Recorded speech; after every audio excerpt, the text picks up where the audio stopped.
في الفيديو اللي فات شفنا كيفاش بدا التاريخ الحزبي في بلادنا وشكون هما ابرز الاحزاب اللي ظهرت ما بعد الاستقلال. في هذا الفيديو غادي نتكلموا على باقي الاحزاب السياسيه وسياق ظهورها باش نفهموا مزيان معنى التطور اللي شهدته الساحه السياسيه في المغرب. غادي نتكلموا على كل عائله حزبيه او ايديولوجيه على حده، اي الحركه اليساريه والاتحاديه، احزاب الحركه الشعبيه، الحركه الاسلاميه والاحزاب المسماه بالاداريه. الحركه اليساريه والاتحاديه سنة 1970 حزب التحرر والاشتراكية آنذاك انشق جزء من أعضائه وأسسوا المنظمة السرية إلى الأمام اللي كتتبنى الماركسية اللينينية.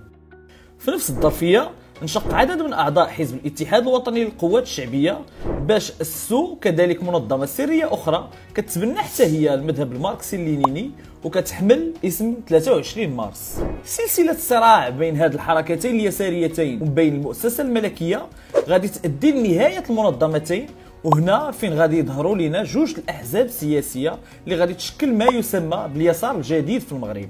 جزء من اعضاء منظمه 23 مارس اللي امنوا بالنشاط السياسي المنظم والمعترف به من طرف الدوله غادي ياسسوا سنه 1983 واحد الحزب سميتو منظمه العمل الديمقراطي الشعبي بالقياده ديال محمد بن سعيد ايتيدر.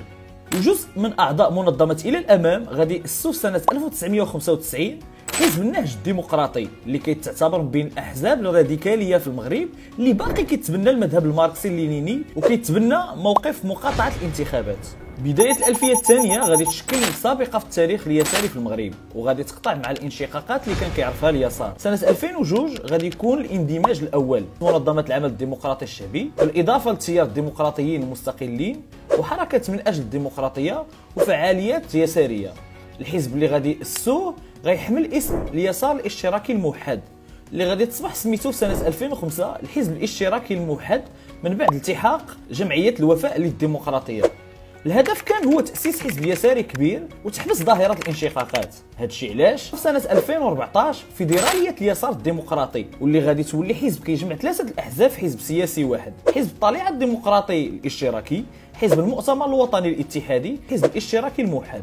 هذا الفيديو بالاضافه للفيديو السابق هو بمثابه نبذه مختصره لتاريخ الاحزاب السياسيه في المغرب باش يفهم الشباب كيفاش تشكلات الساحه السياسيه في بلادنا. الاحزاب السياسيه مهمه في كل الديمقراطيات، داك الشيء علاش خاص نقويوها باش تقوم بالدور ديالها كما يجب عبر الانخراط والمشاركه الانتخابيه سواء عبر التصويت او الترشح او حتى الملاحظه او مراقبه الانتخابات.